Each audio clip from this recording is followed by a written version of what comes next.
Olá, sejam muito bem-vindos. E hoje a gente está aqui com dois convidados super especiais para falar sobre saúde e segurança do trabalho. Eu vou ter a honra de conversar aqui com o Thiago Soares, a Yasmin Figueiredo. Vamos ter umas trocas aqui. Esse ano a gente tem uma campanha, né, que está muito voltada para a parte de riscos psicossociais, né, meninos?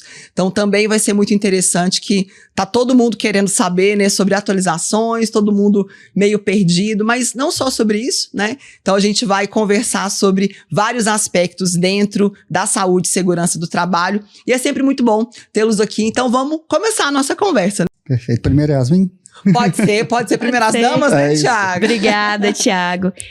Oi, pessoal, eu sou Yasmin Figueiredo, eu sou enfermeira graduada pelo UFMG, atuo na saúde corporativa já tem uns 2 anos e eu tenho uma especialização em enfermagem do trabalho. E hoje a nossa parceira na Singular está dentro da área de promoção à saúde, né, integrando o nosso time. É uma companhia maravilhosa de trabalho, muito bom ter você aqui, viu? Obrigada, igualmente. Thiago, assim, né, Thiago tem um vasto currículo, uma vasta experiência, mas o que você conta pra gente, para as pessoas te conhecerem, para quem não te conhece, Thiago? Perfeito. Primeiro, boa tarde, Thaís, boa tarde, Yasmin. Agradecer a Singular pelo convite, né, para esse bate-papo aqui, um tema relevante, né, a gente falar um pouquinho aqui da questão dos riscos psicossociais no contexto de segurança e saúde do trabalho. Eu sou enfermeiro do trabalho, formado pela Pontifícia Universidade Católica de Minas Gerais, lá em 2008, né? Tem pouquinho tempo. Atuo hoje como coordenador de saúde ocupacional junto à construtora Terraço, já há 16 anos de empresa. Comecei minha carreira na Terraço na área administrativa, e ao longo desses anos a gente foi adquirindo experiência, espaço na empresa. Comecei a atuar como enfermeiro do trabalho em 2012, e aí quando foi 2014, 2015, assumi o posto de coordenador, e a gente vem aí junto com a equipe lá de SESMIT da empresa, muito robusta, né, desenvolvendo toda essa gestão aí de saúde e segurança. Não podemos esquecer também um tema relevante, né, a disciplina do meio ambiente e qualidade, que hoje está inserida lá também no nosso departamento, desenvolvendo ações aí de prevenção e de promoção de saúde e segurança junto aos nossos trabalhadores. Maravilhoso, assim, é um grande exemplo, né, de empresa que a gente tem, assim, a experiência que você tem lá dentro, né, tem situações que são particulares, né, da área, então é muito bom a gente poder contar com a sua experiência aqui para conversar sobre esses aspectos, porque é uma escola à parte, né, Yasmin, assim, então a gente vai ser uma conversa muito enriquecedora. E aí, como você já começou a falar desse ponto, assim, que a gente tem muita coisa que está envolvido dentro da área de saúde e segurança do trabalho, né? O que você considera que são os principais desafios que a área tem hoje? Primeiro, eu entendo já dessa diversidade, né? São muitos pontos que estão envolvidos. Com as atualizações que a gente tem agora, não é que é uma novidade, né? Era algo que já estava dentro de quem atua, de fato, né, dentro da área, mas agora a gente tem uma regulamentação específica e mais direcionada em alguns pontos, mas é uma área muito vasta, né? O que você, dentro da sua experiência, assim, o que você entende que hoje são os principais desafios da área de saúde e segurança, Thiago? Olha, dentro desse contexto, e eu acho que nós temos um desafio muito grande, primeiro é entender de fato o que essa nova mudança na legislação traz como obrigação para as corporações, para as empresas, né? Eu acho que o primeiro ponto é esse entendimento. Então, um profissional de saúde e segurança, ele precisa primeiro entender quais são esses novos conceitos que a legislação está trazendo. A partir da mudança desse texto da NR1, a gente precisa entender o que foi incorporado ali em questão de riscos psicossociais. Igual você bem disse, isso já existia previamente, né? Mas não estava tão claro na norma, né? Agora o texto ele traz isso mais objetivamente. Então é importante que os profissionais da área do segmento, né, de saúde e segurança, eles façam uma leitura correta e um atendimento correto dessa norma para que possam de fato interpretar de maneira correta e aplicar, colocar em prática aquilo que é a orientação do governo federal em relação a esses riscos psicossociais. Claro, a gente não pode deixar de considerar a experiência, né, que esses profissionais já têm dentro das suas instituições e corporações para poder colocar em prática, de fato, o conceito desses riscos psicossociais e como isso vai ser implantado nas organizações. Inclusive, a própria legislação, ela traz que a instituição deve definir a sua metodologia quanto a essa implantação, né? A legislação... Que vão ter especificidades, né? A realidade de cada lugar. Exatamente. Né? Então, assim, a legislação, ela não traz ali o como deve ser feito. Ela traz o que deve ser feito. E aí, o profissional de saúde e segurança, né, vinculado à área de SESMIT, ele vai ter como desafio o entendimento dessa nova normativa e como colocar em prática o processo de gerenciamento do risco ocupacional no que tange aí os riscos psicossociais. Esse é o grande desafio para a turma aí da área de SESMIT, né, para a área de saúde e segurança. Perfeito. E no seu entendimento, Yasmin, o que você vê como pontos principais, não só com relação às atualizações, né, mas o que você entende que são esses principais pontos de atenção, os principais desafios aí dentro da área, que é uma área tão diversa, né? A gente entende, né, que são vários ramos para a gente identificar os riscos de maior gatilho ali de saúde mental para cada setor. Vai ser um desafio muito grande, mas para quem está familiarizado na área vai conseguir manejar isso da melhor forma possível. Mas o que eu entendo como um grande desafio agora é entender que a NR1 é muito além do que um mero critério de auditoria, e sim enxergar todos os termos, tudo que a gente vai ter que analisar, não só em caráter de indivíduo, não só da forma individualizada, mas como um todo, organizacional, para a gente poder garantir realmente ações preventivas ali assertivas para esses colaboradores, né? Então...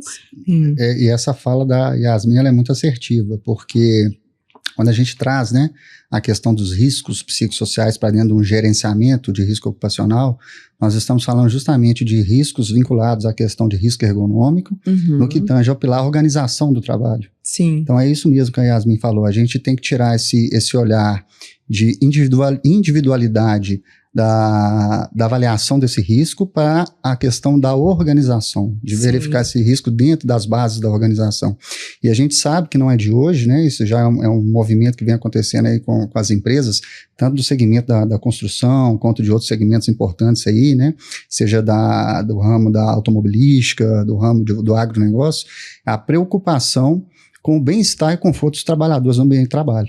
Né? Isso não é de hoje. Então a empresa hoje, as grandes empresas, né, que se destacam no mercado de trabalho, sabem da importância de ter esse ambiente de trabalho organizado no sentido de promover conforto e bem-estar para que o seu trabalhador atue e desenvolva os seus trabalhos, suas atividades laborais da melhor forma possível. Né? Com certeza. Então a gente sabe que empresas aí bem conceituadas nos rankings de melhores empresas para se trabalhar já têm essa preocupação antes mesmo de uma normativa, né? Com certeza. Definir esses conceitos. Então a fala da Yasmin, ela é muito assertiva nesse ponto, que a empresa ela tem que ter atenção com as questões da organização do trabalho para as demandas, para as entregas dos trabalhadores em relação às suas atividades. Com certeza. Eu acho que assim, que uma das dificuldades, né, que a gente tem de entender essa parte agora, né, regulamentada, tendo pautas exclusivas para isso, é porque, no geral, a gente pensa em saúde e segurança do trabalho muito atrelado aos pontos visíveis, né, que eram os fatores de risco que a gente está acostumado, né, que são lá os fatores físicos, né, químicos, biológicos. Então, para isso, a gente já está muito acostumado, né? Tem lá os equipamentos de segurança, as placas indicativas, os treinamentos, né? São coisas que são mais tangíveis da gente acompanhar. Quando a gente fala de uma parte psicossocial, não é algo tangível da mesma forma, né? Não é algo visível da mesma forma. Mas até numa conversa que a gente teve, né, Yasmin, em um outro momento, esse movimento já tinha começado a acontecer com o entendimento da necessidade dos estudos de ergonomia, né, dessas aplicações dentro do ambiente de trabalho, entendendo que isso influencia, né, na produtividade, que isso influencia na capacidade, né, do colaborador conseguir permanecer, trabalhar bem, né, que isso já tinha fatores de risco para o colaborador, que também a ergonomia, né, ela também não é tão visível quanto os outros fatores de risco, né. Então, como o Yasmin já tinha conversado comigo nesse outro momento, acho que esse primeiro gancho já começa com essa transição, né, Yasmin? Sim, teve essa primeira pincelada na NR17, então não é algo, algumas das empresas, né, ficaram ali receosas, ai meu Deus, vai começar a valer a partir de maio de 2026, mas isso já é falado desde antes, a gente só não tinha isso ali devidamente estruturado, mas é algo que já é falado e é algo assim que muitas vezes as empresas até moviam recursos, por exemplo, ministrando palestras, extras, organizando ações de saúde, mas ali não estavam muito preocupados em realmente garantir um ambiente promotor de saúde. Porque muito tempo a gente enxergou a saúde do colaborador como algo dicotômico. É da porta para fora, o que aconteceu na vida dele, antes dele bater o crachá, dele entrar aqui na empresa, não importa, agora ele está focado no trabalho. Mas a gente sabe que não é assim, a gente é um ser integral. Então, o que aconteceu fora, independente se o gatilho foi o trabalho ou não, vai impactar ali a minha resposta, toda a minha atuação no trabalho. Então, quando o ambiente ele é promotor, ele ajuda o colaborador, ele acaba implicando ali numa produtividade maior. Então, olhar dessa forma integral ajuda, assim, só a manter uma sustentabilidade cada vez maior da empresa, né? E o que é interessante nisso também, a gente abordar aqui nesse bate-papo, a própria norma, né? A NR1, ela traz a questão agora dos riscos psicossociais vinculados à NR17. Sim. Que é a empresa estabelecer, isso já estava lá na NR17 há mais tempo, a análise ergonômica preliminar, né? E quando necessário, sendo necessário o aprofundamento dessa análise ergonômica preliminar, a análise ergonômica do trabalho. E quando você pega a NR17 no que tange a AEP e a AET, já havia lá a organização do trabalho. Sim. Já é um dos pilares, né? Então já tem esse item organização do trabalho. Então não é nada novo que a norma está trazendo para a gente. O que ela está trazendo agora é o destaque das questões dos riscos psicossociais. E aí, voltando na primeira pergunta que você fez, os desafios, né? Então, além daquilo que eu coloquei, que o desafio seria entendimento da norma, eu acho que um outro desafio que nós temos aí, os profissionais da área, é agora mensurar esses riscos no seu ambiente de trabalho, porque nós temos ali, seguindo o processo de gerenciamento de risco ocupacional, né?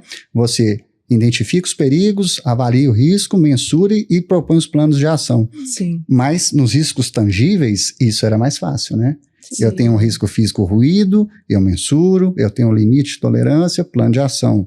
Eu tenho um risco físico, produto químico, vou lá, mensuro, plano de ação. E o risco psicossocial? Como mensurar isso? Os indicadores, como é que a gente avalia, né? O ambiente de risco, isso. como é. E aí um desafio, os profissionais da área não podem esquecer. A gente não pode trabalhar em momento algum na área de saúde ocupacional, acho que qualquer área técnica, com achismo. Então, a norma traz bem claro para a gente que a gente precisa usar ferramentas já bem referendadas e validadas no âmbito nacional e internacional para fazer essa mensuração. Sim. Né? Talvez o desafio seria encontrar a ferramenta adequada para a sua organização, para o seu escopo de trabalho, né, ali para o seu CNAE, para que você possa fazer essa mensuração dos riscos psicossociais e fazer o trabalho de gerenciamento de risco ocupacional naquilo que é previsto ali no ciclo PDCA, né? Identificar, mensurar, avaliar, plano de ação e validar aquele plano de ação com a verificação se está dando certo ou não. Esse seria também um grande desafio da área. Esse é um grande desafio. É onde eu vejo, assim, né, nas conversas que eu tenho na minha área de atuação, que é a psicologia, né, o grande motivo de insegurança das pessoas, eu acho que esbarra exatamente nesse ponto, né? Como é que eu mensuro algo que até o momento eu entendo como subjetivo, como individual, não tangível, né? Como é que vai ser a mensuração disso? É aí que eu acho que esbarra os maiores motivos de insegurança. E para a gente deixar todo mundo na mesma página, né? Quem é da área e quem não é da área, quando a gente está falando de normas regulamentadoras, qual que é o ponto principal, né? Para quem é da área já é muito familiarizado, mas para quem não é, né? O principal objetivo que eu entendo, aí vocês como especialistas me corrijam se eu estiver errado, é entender que a empresa, ela tem que ter uma garantia de prevenção de riscos para o colaborador que está ali, né? Então, assim, ela tem que ter uma contribuição para que esses riscos possam ser diminuídos, né? Porque é aquilo, assim, acidente é algo imprevisto, né? Não tenho como exatamente saber o que pode acontecer ou não. Então, tem os casos, né, de prevenções com relação aos acidentes, com relação a como vai ser essa condução desse trabalho. Então, existem normas que estão ali para diminuir os riscos que estão envolvidos dentro dessas operações, né? E já tinha há muito tempo, né, isso dentro das normas, e para quem está de fora, às vezes, é mais fácil da gente enxergar e entender isso, né? O que é um risco? O que era considerado como um risco? É um risco físico, é um risco de exposição a algum tipo de substância, né? Químico, um risco biológico, e a gente teve nos últimos anos um crescimento muito alto, né? Assim, de motivos de afastamento de trabalho, de doenças ocupacionais geradas por um ambiente estressor, né? Então, o número de afastamento aumentou, o número de doenças ocupacionais teve um avanço muito grande, e com isso foi necessário a gente criar uma norma que pudesse colocar todo mundo na mesma página, né? O que a gente precisa olhar, como que a gente precisa olhar, né? O que a gente precisa entender, que às vezes a gente não estava olhando, mesmo que já estava dentro da NR17, né? Como vocês trouxeram. Então, agora é para facilitar, né, Thiago? E a gente desenvolver quais vão ser os indicadores, como é que a gente vai acompanhar. E é nisso daí que eu acho que tá todo mundo um pouco inseguro, né? Se sentindo assim, para onde caminhar, como é que começa, exatamente que tipo de situação que a gente vai enfrentar, o que vai ser fiscalizado, né? Exatamente. As empresas, a percepção que eu tenho é que as empresas que já têm uma equipe bem estruturada por gerenciamento de risco ocupacional, elas não vão ter grandes dificuldades de colocar em prática o gerenciamento dos riscos psicossociais, né? Talvez aquelas empresas que não tenham bem essa equipe dimensionada, estruturada, vão precisar, de repente, nesse primeiro momento, de um apoio de um profissional, uma equipe especializada para trazer essa estruturação, né? Mas aí eu entendo o seguinte, aquela empresa que não tem já uma equipe para gerenciamento de risco ocupacional, que era o físico, químico, biológico. Quem já tem isso, basta fazer o entendimento da norma, né? Igual eu falei, ler direitinho, entender que isso já estava aí na NR17, não é nada novo, houve só essa ênfase para os riscos psicossociais e destacar que a gente precisa, né? Nós profissionais da área, precisamos focar o nosso controle, o nosso gerenciamento na questão da análise ergonômica preliminar, com base nos critérios de organização do trabalho, para a gente sair desse individualismo, né? Porque, Yasmin comentou aqui, o ser humano é um ser individual. Sim. Então, o que é pressão para mim, às vezes, aquela rotina de pressão para mim, às vezes, para você não é. Exatamente. Né? Quando você recebe aquela demanda de trabalho, talvez não é igual para Yasmin. Eu não posso ficar mensurando essa individualidade. Né? Exatamente. Então, o profissional que está avaliando esse risco psicossocial, ele precisa entender que o que ele precisa avaliar é a questão da organização do trabalho dentro da corporação. Como aquilo é estruturado dentro da sua empresa, né? Você capacita e orienta o seu profissional que vai assumir uma área ao que ele precisa entregar, né? E executar de atividade. Ele tem metas tangíveis, ele tem o tempo de trabalho ideal para entregar aquilo que foi cobrado dele, ele tem suporte na execução da tarefa dele. É isso que precisa ser verificado. Para a gente sair dessa individualidade, até porque a gente sabe também um ponto que é muito interessante. Você dentro de uma empresa, ao longo aí de um mês, você tem momentos de um pouquinho mais de estresse e cá para nós ter estresse é bom na vida. Você precisa ter momentos de estresse, né? Ninguém vai viver ali num trabalho, poxa, é uma troca, né? Exato. É um contrato que você está prestando seu serviço para receber o salário no fim do mês, você não vai ficar ali livre, folgado o tempo todo. Então é uma troca, então a gente precisa entender isso. Durante um processo de trabalho, você vai ter momentos de mais estresse, que você precisa focar mais sua atenção para entregar mais, e vai ter momentos que você fica mais tranquilo. O que a gente entende que se torna um risco psicossocial é quando aquilo que é o momento de estresse ali, que deve ser curto e temporário, ele se torna rotina e prolongado. Exato. Aí sim vem um risco psicossocial e a gente precisa entender por que aquilo está acontecendo, criar as medidas de controle e prevenção para que aquilo não aconteça e para que a gente crie os bloqueios para que o sistema possa rodar de forma tranquila para todo mundo. Exatamente. E é isso aí que vai criando o ambiente adoecedor, né? Que o que muda na prática é isso. Antigamente, esse tipo de situação não era vista como uma doença ocupacional e ela passou a ser vista como uma doença ocupacional, né? Então, eu acho que é um marcador, assim, importante, né, para a gente entender que isso é um motivo de adoecimento e se torna uma doença ocupacional, né? Mas como você trouxe, eu acho que é o que eu acho que é mais interessante, assim, para nossa conversa, são esses pontos práticos para a pessoa entender. Porque o que eu vejo de dificuldade, a pessoa tendo, assim, mas então agora, se acontecer alguma coisa com esse colaborador, ou se ele ficar triste, então a responsabilidade é minha. Se ele estiver chateado, então a responsabilidade é minha. Se ele tiver um processo de depressão, é uma responsabilidade minha. Não, não é. Mas eu tenho que entender, assim, o que nesse ambiente que eu estou promovendo que às vezes não está dentro de um perfil de um ambiente saudável de trabalho, né? Eu costumo falar assim, até nas palestras, as condições que a gente tem, né? Não quer dizer que uma coisa que está sendo modificada, que é porque ela é de todo ruim, porque as pessoas hoje ficam assim, mas hoje também não pode falar mais nada, qualquer coisa que fala hoje é um problema. Não é isso, mas é porque, assim, o exemplo que eu gosto de dar, né? Um sapato que você usava com 3 anos de idade, para a sua idade atual, não é que o sapato é ruim, mas ele não é mais adequado para o que você vai precisar utilizar, né? Então, assim, o sapato não é um sapato ruim, mas ele não é mais adequado. Realmente, a gente passou por fases dentro do ambiente de trabalho que tinham muitas coisas ali que precisavam ser revistas, né? Então, assim, a gente tinha comunicações, assim, que eram extremamente agressivas durante um tempo e que, durante muitos anos, foram sendo vistas como coisas aceitáveis, né? A gente tinha outras gerações que esperavam ali um tempo de aposentadoria, então aguentavam o que fosse. E que é um processo natural, né? Que é melhoria, mudança, atualização. Exatamente. Em todas as áreas, né, da vida humana, a gente percebe uma evolução, né? E no ambiente de trabalho é a mesma coisa, né? A gente tem regulamentações recentes para muitas coisas mesmo. Então, elas vão afunilando, melhorando e evoluindo, né? Então, no final das contas, como você bem disse, o que a gente precisa garantir que exista dentro da nossa empresa, que esteja de acordo com uma conformidade de um ambiente saudável, né? Como é a comunicação com esses colaboradores, né? O colaborador sabe o que você está esperando dele, né? As metas são claras, ele entende o que é o escopo do trabalho dele, exatamente, o que vai ser exigido dele, porque aí é um estresse que é administrável, né? Uma coisa é eu saber que eu vou lidar com uma pressão de uma meta que eu tenho para bater, de um resultado que eu tenho para entregar. Outra coisa é eu não saber o que meu gestor está esperando de mim, né? Eu não sei se eu estou fazendo certo, se eu estou fazendo errado, e isso é uma coisa que precisa estar bem estruturada, né? Então a gente vai precisar passar ali para um alinhamento de função melhor e comunicar melhor o que eu estou esperando. Isso é algo que eu espero da empresa. Eu não espero que a empresa torne o colaborador feliz 100% do tempo, porque isso não é possível para ninguém, né? Então, assim, eu preciso garantir que a comunicação seja feita de uma forma respeitosa, né? Que algumas coisas que aconteciam antigamente não aconteçam mais. A gente tem uma política hoje forte que é obrigatória, inclusive, né, para algumas empresas, com relação à prevenção de assédio, né, de treinamento sobre assédio. E esse é um ponto que eu acho que é interessante, assim, que eu queria perguntar para vocês. Quando a gente fala desses aspectos, a gente olha muito para a responsabilidade da organização, né? A gente olha muito para as obrigações que a empresa tem.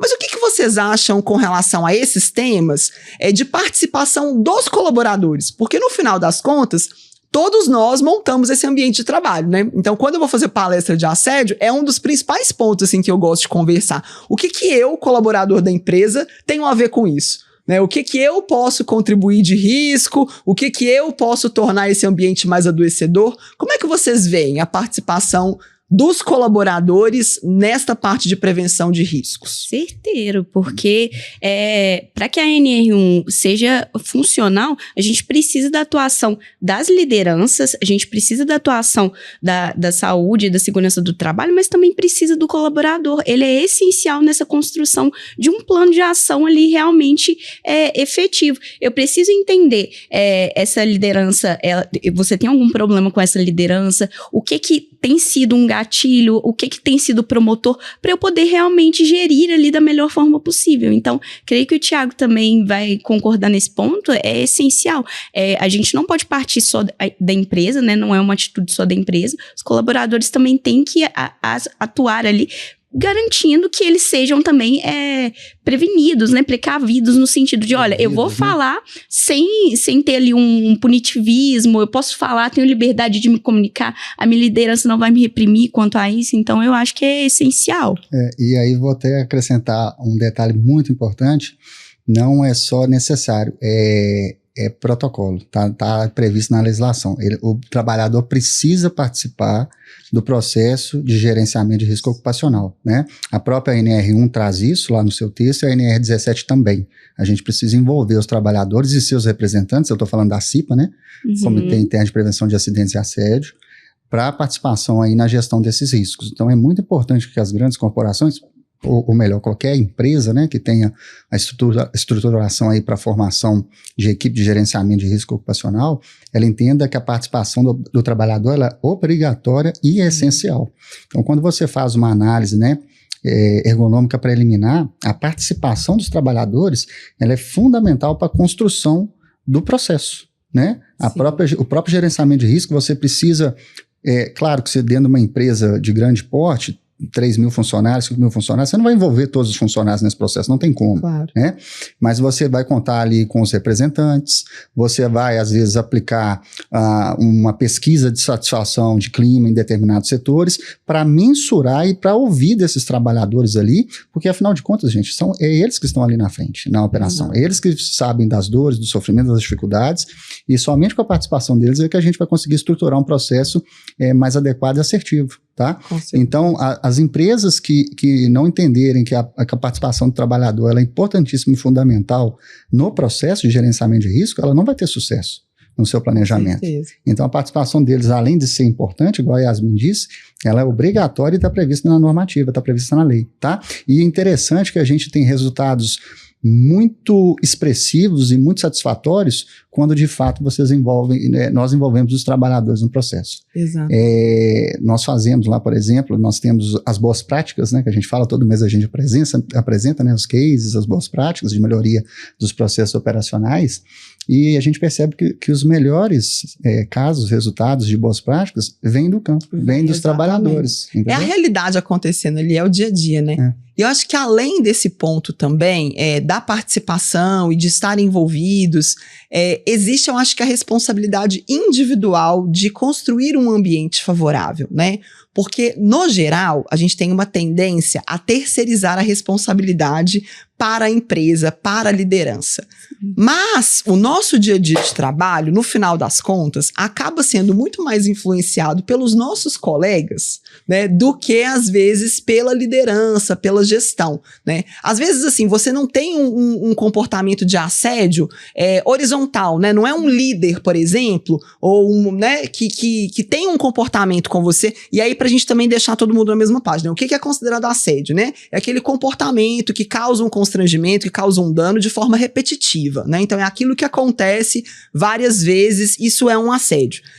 Quando a gente fala disso, geralmente a gente tende a responsabilizar a empresa, a terceirizar essa responsabilidade. Mas, no geral, o que a gente vê acontecendo? Às vezes é um colega de trabalho que tem um comportamento com o outro, que é ali que vai gerando, claro que não estou com isso colocando a responsabilidade nos colaboradores, estou falando assim, que é uma responsabilidade de cada um, porque todo mundo tem um papel, né? Todo mundo tem algo de construção nisso. Então, às vezes, por exemplo, é aquele seu colega de trabalho que todos os dias faz uma piadinha sobre a escolha religiosa que a pessoa tem, a escolha política que a pessoa tem, ou aquelas brincadeiras que a gente faz em início de reunião, que eu costumo até falar assim, gente, às vezes são umas brincadeiras que a gente faz só para participar da conversa. Não quer dizer nem que você acha aquilo, mas aquilo que você vai colocando assim, nossa, fulano hoje, olha, até decidiu trabalhar, que maravilha, hein? Hoje ele resolveu, olha, chegou até no horário, que beleza.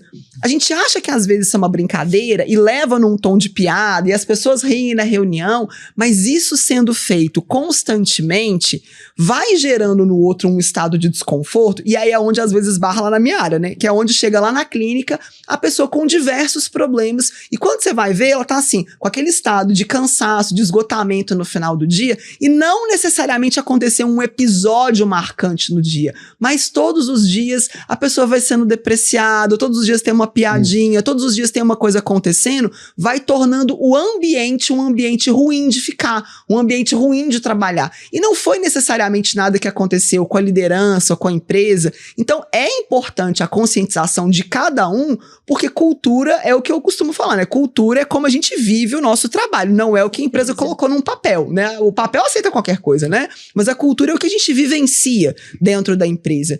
E, às vezes, o fator de adoecimento mental não é a organização, não é a empresa, não é o excesso de cobrança, não é a meta. É a piadinha do coleguinha, né? Então, assim, cada um de nós, assim, tem uma responsabilidade grande, né, com relação a isso. Vocês também percebem isso acontecendo, assim, no dia a dia? É legal essa fala sua, porque dentro do contexto de segurança do trabalho, a gente percebe que, às vezes, em algumas empresas, algumas organizações, a turma acha que o papel de fazer segurança é da equipe de segurança. Exato. Né? E aí você espera que o técnico de segurança, que o engenheiro de segurança gerencie todo o processo de segurança e faça tudo acontecer com segurança. E nós, trabalhadores, cada um ali da corporação, que está envolvido no processo, ele é um ser atuante responsável pelos seus atos. É um agente de segurança. Exatamente. Então, isso é responsabilidade individual. O que a gente trabalha muito em cultura de segurança é justamente isso, que a pessoa precisa entender que ela está inserida no sistema de forma a ser o agente transformador e, de fato, fazer segurança, né? E um exemplo aqui, né, trazendo aqui para o nosso cotidiano. Às vezes a gente fala ali de segurança, orienta, instrui, e talvez não sejamos o exemplo. Por exemplo, você sai de casa um fim de semana para ir na padaria comprar um pão, a padaria está ali a 1 quilômetro da sua casa, você vai com seu filho menor, põe ele no carro, você coloca ele na cadeirinha, você coloca ele no assento elevado, passa o cinto nele, você sabe que isso é uma questão de segurança, é lei, é procedimento. Ah, mas aqui eu vou ali rapidinho na padaria, é coisa rápida, então eu vou deixar meu menino solto aqui no banco de trás. Então são pequenas atitudes no dia a dia que vão fazendo com aquele processo... Vão construindo essa lógica de segurança. Exatamente. Né? Então, assim, cada um ali envolvido no processo é um agente atuante e transformador da questão de fazer a segurança, e aí trazendo para os riscos psicossociais também. E aí, só para dar uma pincelada aqui na nossa discussão, um pouquinho falando sobre assédio, né? Sim. A gente tem que ter muito cuidado com isso, né, gente? Assédio no trabalho. No meu entendimento, pela experiência que eu tenho, a gente não deveria colocar o assédio como risco psicossocial, tá? O assédio, ele é crime. Hoje ele é previsto na Constituição como crime. Né? Então, se uma pessoa no trabalho está sendo assediada, ela faz uma denúncia, aquilo vai passar por acareação, apuração, ela pode processar a instituição, inclusive, né? Processo judicial, penal, e aquilo virar para ela ali uma questão de ganhos, né? Moral e tudo mais. Então, a gente tem que ter cuidado com isso, o profissional, às vezes colocar ali na documentação da empresa, né? Risco psicossocial, assédio moral. Você está falando que dentro da sua empresa, então, pode acontecer um assédio, né? Dentro da sua avaliação de risco.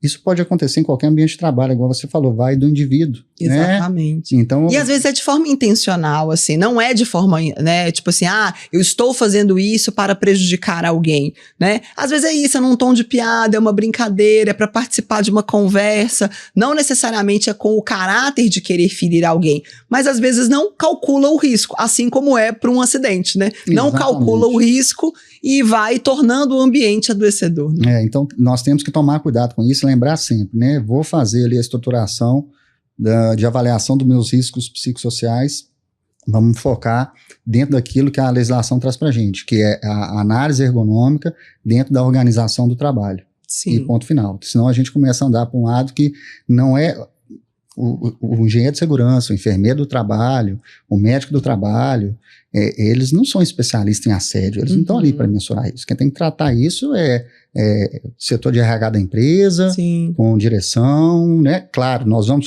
treinar, igual você muito bem disse, treinamentos, Sim. orientações, isso é óbvio, a empresa tem que fazer.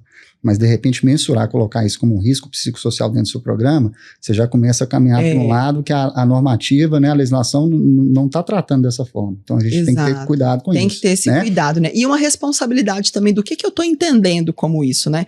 Porque, às vezes, como você trouxe, assim, eu achei muito, muito legal da sua fala. Às vezes, no meu horário de folga, e Yasmin também trouxe isso no começo, né? Eu não entendo que, depois que eu bati meu ponto, eu também tenho que continuar com uma cultura de prevenção de riscos, né?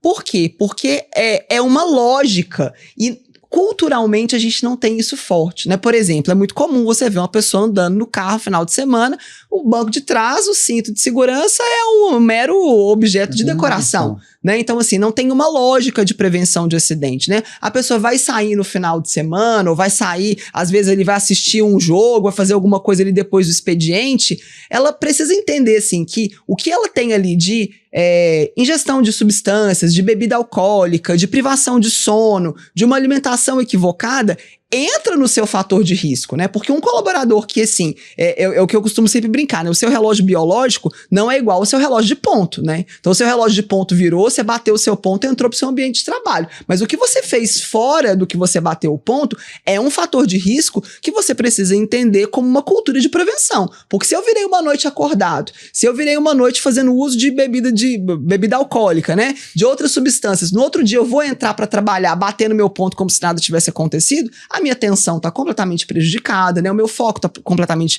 prejudicado, toda a minha parte cognitiva está completamente prejudicada. Eu vou ali utilizar, às vezes, um equipamento de segurança, mas a minha parte mesmo eu não fiz porque eu não estava dentro do meu horário de trabalho, né? Então é uma cultura de uma prevenção de riscos e acidentes que não está só dentro do nosso horário formal de trabalho, né? E eu acho assim que quando a cultura da empresa ali motiva, cria um ambiente promotor de saúde, por exemplo, o meu filho nessa noite teve febre e eu tive que deixar ele em casa, então minha atenção ali tá um pouquinho difusa, eu não vou ter uma tomada de decisão ali coesa, então é um momento que, olha, esse colaborador, ele vai ter ali uma abertura com a liderança de, olha, hoje eu não tô muito legal para poder fazer tal ponto, isso quer dizer que ele não vai entregar, que a produtividade dele vai impactar, não, é um dia ali singular, alguém vai, cobre ele, auxilia no que for possível, porque a gente tá ali num ambiente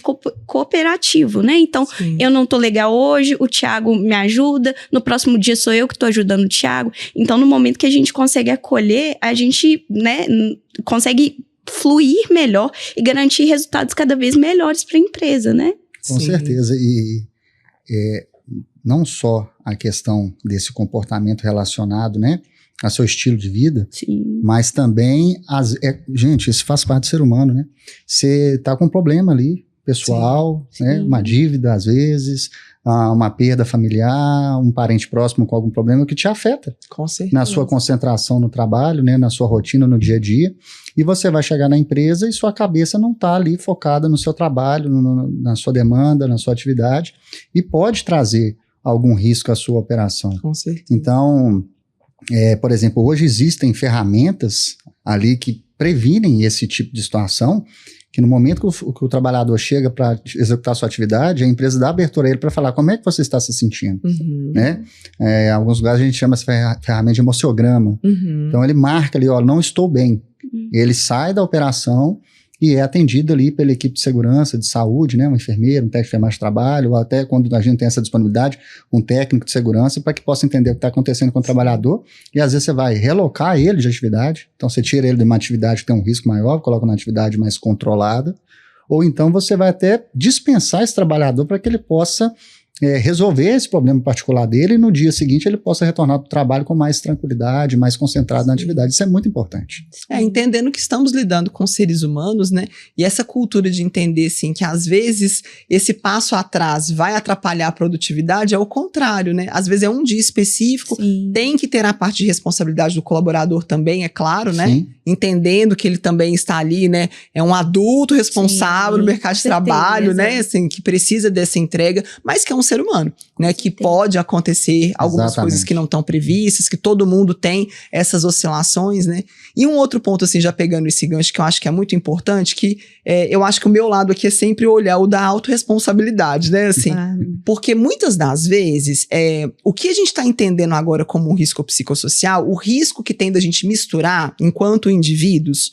Porque assim, olha, na nossa vida pessoal, acontecem desafios, como você falou. Então, às vezes, eu tô tendo um conflito familiar, eu tô tendo uma dificuldade financeira, eu tô num momento de instabilidade, eu não tive uma boa noite de sono, mas aonde eu sou mensurado? Eu sou mensurado no meu trabalho. Então é muito mais fácil eu entender que o motivo de eu estar pressionado, o motivo de eu não estar bem, é onde eu vou ser cobrado por isso. Porque lá eu tenho uma meta, eu tenho uma equipe, eu tenho alguém para prestar contas. Mas, às vezes, a gente vai precisar passar por esse processo de autoavaliação e de autoconhecimento para entender assim, quais são as áreas da minha vida que talvez estão afetadas e que eu não tô dando atenção e que eu tô atribuindo essa responsabilidade ao meu ambiente de trabalho como um ambiente adoecedor? Porque é fácil eu enxergar no trabalho. Porque por mais que a sua casa esteja em conflito, você não tem lá um indicador com a sua esposa ou com o seu marido para falar, né, como é que tá a evolução, o andamento. Mas na sua empresa você tem.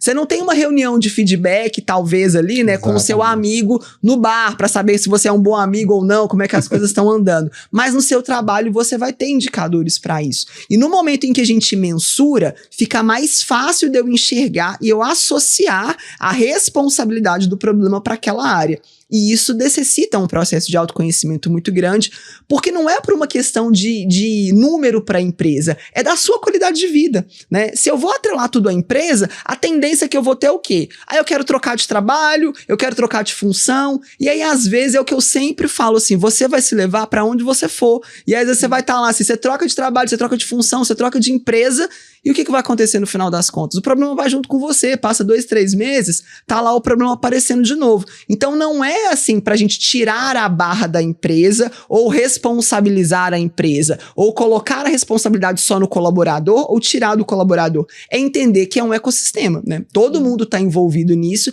e a gente também, né, como seres individuais, precisamos fazer essa análise, né? Porque Com senão certeza. é muito fácil de eu colocar, e o problema de eu colocar a culpa na parte da empresa é que eu não vou resolver meu problema, né? Eu vou continuar mal, e às vezes isso vai piorando, vai avançando para uma doença, né? Não só doenças ocupacionais, né? Mas hoje a gente tem números alarmantes aí, realmente, de casos de ansiedade, de depressão, né? Uma desconexão muito grande, né? Com o que nós somos. Então, é muito importante a gente avaliar tudo isso, né? Entendendo que nós somos agentes e responsáveis pela nossa segurança, né? Pela prevenção de riscos, não só quando chega lá, né? Alguém da segurança do trabalho que vai lá pedindo com todo carinho, com toda atenção, que você siga as normas, que você tenha os treinamentos, que você utilize os equipamentos, né? Tem aqueles profissionais lá, né? Que são os anjinhos da guarda, que fica ali, né? Batalhando todos os dias, né? Os anjos da guarda, exatamente. São exatamente anjos da guarda, né? Mas que cada um tem a sua responsabilidade também, né? Dentro desse processo. Vocês também entendem dessa mesma maneira? Com certeza. Eu acho que, assim, é fundamental. A gente gerir a saúde mental do colaborador não é como se fosse uma desculpa para você não agir, né, de forma profissional, para cumprir com as suas demandas, mas sim ter o recorte de que tem momentos da vida da pessoa, tem momentos tanto na vida pessoal quanto ali no ambiente de trabalho, e principalmente se a gente identificar ali que tem pontos no ambiente de trabalho que a gente pode, passíveis de atuação, atuar quanto a isso, para cada vez mais a gente garantir ali um ambiente de bem-estar, porque a gente sabe, um ambiente de bem-estar vai aumentar a produtividade, vai reduzir o absenteísmo, então é mais nesse viés. E como essa autoavaliação é difícil, né, Thaís? É dificílimo, gente. É um processo que a gente vai passar o resto da vida fazendo, né? Exato. Assim como prevenção de risco e acidente, né? Não dá pra gente relaxar. E é um dos principais pontos de desafio da área, né? O excesso de confiança, né? Ah, não vai acontecer, nunca aconteceu, não é hoje que vai acontecer. Com a gente faz a mesma coisa, né? Assim, não, nossa, eu já entendi o motivo do porquê eu faço isso. É a pontinha do iceberg, né? Assim, às vezes a gente tem muitas coisas pra avaliar, pra entender, pra se reconectar com a gente mesmo. Porque no final das contas é isso, não é sobre responsabilizar lugares ou tirar a responsabilidade, é que todo mundo está envolvido dentro desse processo, né? Exatamente, a legislação é bem clara quanto a isso, né? Organização, empresa, né? O governo vem com a base legislativa, as empresas com os seus deveres e também o trabalhador com os seus deveres, né? Então, todos no processo que estão envolvidos têm suas obrigações, seus deveres e obrigações. Sim. E é importante que todos os agentes entendam isso, né? E o trabalho precisa ser feito, né? O gerenciamento desse processo precisa ser feito em conjunto, isso é muito importante. Então, o trabalhador tem que ser envolvido no processo, ele tem que entender as responsabilidades dele, essa autoavaliação ele precisa fazer. E é importante a gente entender, volto a frisar aqui, essa questão da análise, né, dos riscos psicossociais. A empresa tem que ter esse foco de entender o que é individual, o que é indivíduo, Sim. E o que é aquilo que ela consegue mensurar, medir e controlar. Né, que são os riscos psicossociais dentro da organização do trabalho. Para a gente não misturar as coisas. Exato. E é igual você falou, o trabalhador vai responsabilizar a empresa vai responsabilizar o trabalhador, e não é esse o foco do trabalho, o foco do processo. Né? O grande objetivo que eu entendo no final é que a gente consiga promover ambientes melhores e processos mais evoluídos, né, que fique melhor para todo mundo. Afinal de contas, assim, trabalho é onde a gente passa a maior parte da nossa vida, né? Então, assim, a gente precisa realmente ter uma estruturação para isso.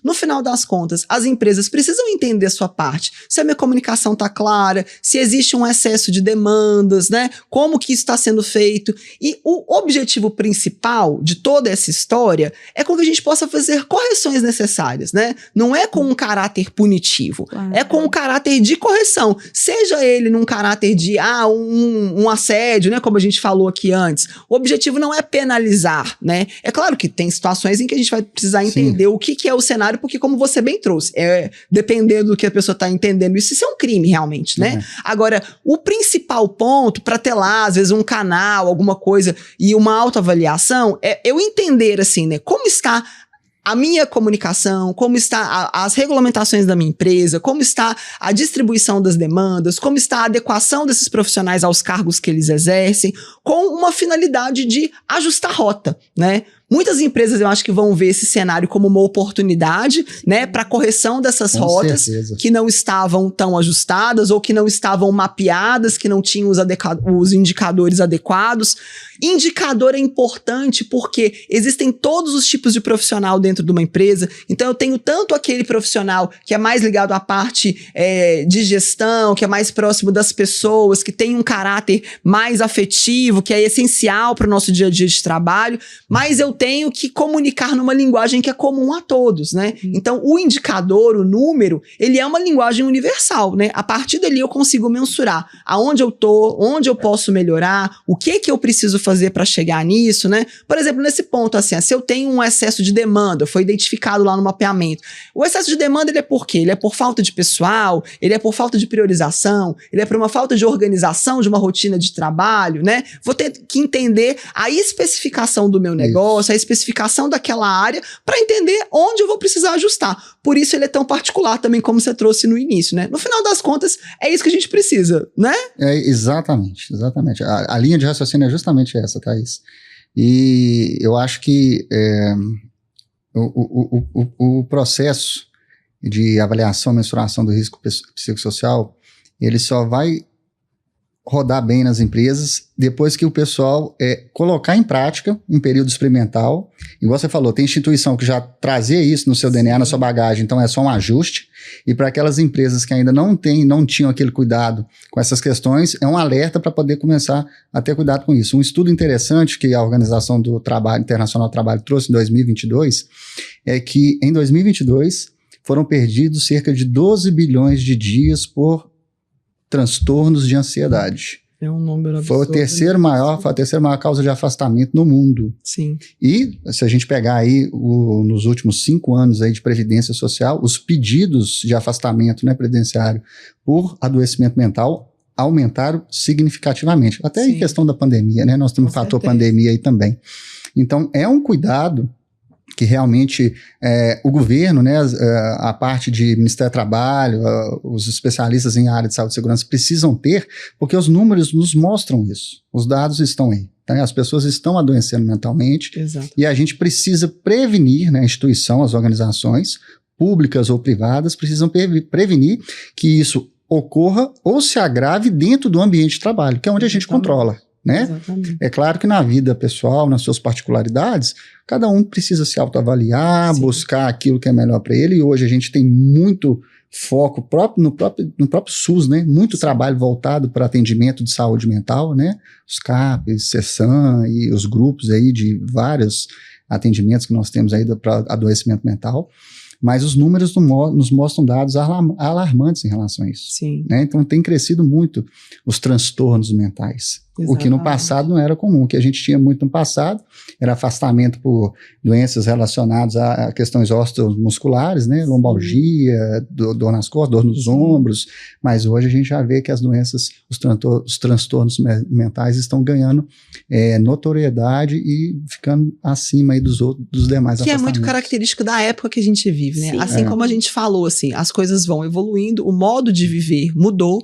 E com isso, a gente teve muitas alterações, né? Então, não é que não existiam antigamente, é que também teve muita alteração na nossa forma de viver, como que a gente lida com o nosso dia a dia, né? Exemplo que eu dou com relação a isso, né? A gente, às vezes, lida trabalhando de frente para uma tela o dia inteiro. Não era uma realidade até outro dia. Não. Aí, no seu momento de pausa, o que você faz? Você pega o celular e vai para a tela de novo. O nosso cérebro não está preparado para lidar com essa hiperestimulação pelo período prolongado que a gente tem feito. Então, isso é um dos motivos que traz consequências, né? A gente tem um fator pandemia, a gente teve inúmeras mudanças nesse cenário, né? De vida e de trabalho. Então é claro que esses impactos vão aparecendo, né? Em grandes proporções. O aumento, né? Chegou a quase 70% de aumento de afastamento por motivos de transtornos mentais. Então realmente hoje é o grande foco, né? A gente tem que lidar de uma maneira diferente com o que a gente lidava, porque o nosso estilo de vida mudou, porque a nossa forma de encarar certas coisas não é mais a mesma, então a gente vai precisar de soluções diferentes para o que já aconteceu no passado. Exatamente. Né? E hoje o que o mercado pede, né? As relações aí institucionais pedem resolução rápida dos problemas, né? Você tem um excesso de informação ali para poder mensurar, tratar e analisar. Quando eu entrei no mercado de trabalho, gente, eu tinha meios de comunicação, ligação, e e-mail, né? Às vezes você estava num ponto de trabalho que não tinha sinal de celular, então ninguém te ligava, você não ligava para ninguém. Vai ter que aguardar um pouco. E o e-mail você ia lendo aos poucos. Hoje você tem celular, o e-mail, rede social, aplicativo, WhatsApp, os aplicativos internos de comunicação. Então você é bombardeado por todos os lados, por informações. Todo. O número de informação, de pedido, de coisas que você recebe dentro de uma instituição é muito maior. Sim. Então, se realmente a pessoa e a instituição, a organização não preparar a turma para lidar com isso, para poder entender isso, realmente você começa a ficar ali perdido. É um ambiente enlouquecedor em todos os aspectos, né? Em todas as partes. Pode se tornar um ambiente Pode se tornar. E é isso, né? Nós somos agentes responsáveis, né? Pela gestão desses riscos, né? Tanto dentro do ambiente quanto fora. Porque é isso, né? No final das contas, a gente está falando sobre a nossa vida. Né? Então, assim, são seres humanos, né? A gente precisa se atentar a isso. Gente, a nossa conversa está maravilhosa, eu acho que renderia aqui ainda muito, né? Mas o nosso tempo vai chegando ao final. Então, assim, queria agradecer muito pela disponibilidade, pela participação de vocês, pela contribuição que vocês trouxeram. Para a gente finalizar, o que vocês podem deixar aí de mensagem final, né? O que vocês veem de cenários futuros? Não sei, o que vocês acham que é interessante para a gente finalizar a nossa conversa, para quem nos acompanha aí, que possa levar, né, e aplicar lá nas suas empresas ou nas suas vidas. Eu penso que a gente tem que enxergar a saúde mental como algo integral, não só no ambiente de trabalho, mas como um todo, né? E no ambiente corporativo, que é o nosso foco, a gente integrando liderança, saúde ocupacional, RH e os colaboradores, principalmente, eu tenho certeza que as empresas que abraçarem essa oportunidade vão colher frutos maravilhosos. Então, eu creio que essa nova atualização vem só para agregar, e eu tenho esperança de que, por mais que às vezes surja ali entraves, vai ser algo muito produtivo para o contexto ocupacional do Brasil como um todo. Tem um conceito interessante que desde a época minha de graduação a gente já falava sobre isso, né? Saúde não é a ausência de doença, né? A Organização Mundial de Saúde entende hoje que é o bem-estar físico, psíquico, biosocial, ainda eu incluo o espiritual, né? Que está incluso pelo OMS desde 2015, né? Que é muito importante. Então, as instituições, elas precisam entender que realmente o trabalhador, né, naquela troca ali de contrato de trabalho, né, eu forneço o seu pagamento, o seu salário, você em troca me fornece a sua disponibilidade, a sua mão de obra, ele precisa ser olhado dessa forma holística, né? Sim. Você precisa dar a ele as condições ideais de trabalho, tanto na questão monitorar, obviamente, a parte biológica dele, isso é fundamental, sim, desde o princípio sempre foi assim, mas olhar também a questão social, a questão psicológica, a questão espiritual, ter espaço, sim, abertura na empresa para ter essas rodas de debate sobre questões espirituais, eu acho isso muito interessante, sim, né? E para a galera que está aí na área, né, de saúde e segurança, meio ambiente, SESMIT, um ponto de atenção e um recado assim: estudem, estudem, estudem. Importante debater, colocar na mesa, discutir. A gente só vai permitir conseguir ter mudanças efetivas e positivas no nosso ambiente de trabalho se realmente a gente tratar os assuntos com a seriedade que eles pedem e envolvendo todas as partes. Eu falo desde a alta liderança, que é importantíssimo que a alta liderança, a alta direção entenda que isso é uma necessidade imediata, uma necessidade do momento, né, da conjuntura atual, até ali aponta o chão de fábrica, o trabalhador de linha de frente, todos precisam estar envolvidos no processo. Isso é muito importante, né? Então, assim, o pessoal da área precisa estudar, entender que isso é uma tendência de mercado. Vai mudar daqui a uns anos. A gente sabe que essas mudanças estão acontecendo cada vez mais rápido, né? Sim. Então, normativas novas virão. Estamos falando muito agora de inteligência artificial, né? Exatamente, que é uma realidade dentro da nossa vida aí, do trabalho, né? Que pode trazer muitos benefícios para a gente, melhorar nosso sistema de avaliação, de aplicação, metodologia de treinamento e capacitação. Eu acho que é um ponto que a gente precisa melhorar muito ainda no sistema de capacitação e treinamento, né? Hoje a gente ainda tem aquela vivência do treinamento ali dentro de sala, com a turma, trabalhando, fala de norma, mas trazer algo mais lúdico, algo mais palpável, mais tangível para essa turma. Então a inteligência artificial pode nos ajudar nisso, eu acredito que vai nos ajudar muito. Então, assim, temos muitos desafios pela frente, muito trabalho ainda, eu acho que a turma pode ficar tranquila, tem espaço para muito trabalho ainda, e vamos em frente. Eu acho que nós temos aí uma possibilidade de fazer algo muito legal e bacana para os trabalhadores no Brasil e no mundo de forma geral. Exatamente. Eu acho que a nossa mensagem final, então, é essa, né? Eu acho que a única certeza que nós temos são as mudanças, né? Mudanças acontecerão, são necessárias, são fundamentais, né? A gente estava falando antes ali, né, sobre a necessidade de estudo constante, de evolução. Sim. Então, isso é uma realidade que acompanha e vai continuar nos acompanhando, né? O mais importante é esse processo de abertura, né? De se atualizar constantemente, de permitir com que esses processos de mudança possam ser incorporados. São momentos desafiadores, mas é exatamente nesses momentos de desafio em que a gente cresce, né? Um desafio nada mais é do que isso, né?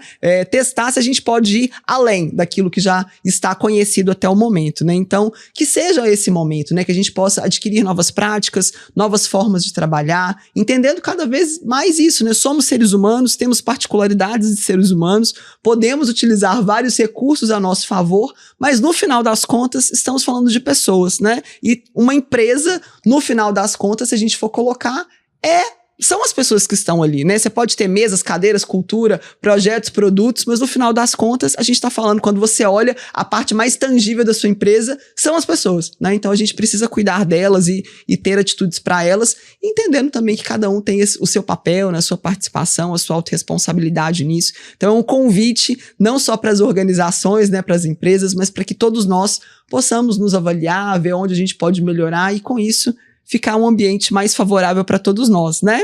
É isso mesmo. Eu acho que a partir do momento que as instituições entenderem que o seu principal patrimônio são os seres humanos, são as pessoas, aí nós vamos ter um ambiente de trabalho muito mais seguro e saudável. Com certeza. Então, assim, que a gente possa fazer parte dessa construção, né? Foi muito legal poder ter a contribuição, assim, de vocês. Foi maravilhoso, né? Esse papo. Acho que vai ser muito, muito positivo para todo mundo que puder assistir. E para quem ficou aí nos acompanhando, eu agradeço também pela sua participação, porque você também é muito importante dentro desse processo. Espero que você possa aplicar aí na sua empresa, na sua realidade, e vamos seguindo juntos, porque, como a gente falou, né? A única certeza que temos é que as coisas vão mudar e que a gente vai precisar continuar se adaptando, né? E provavelmente para melhor. Sempre para melhor, né? Vamos caminhando, né? Muito obrigada, então. Eu espero vocês no próximo. Até mais. Tchau, tchau.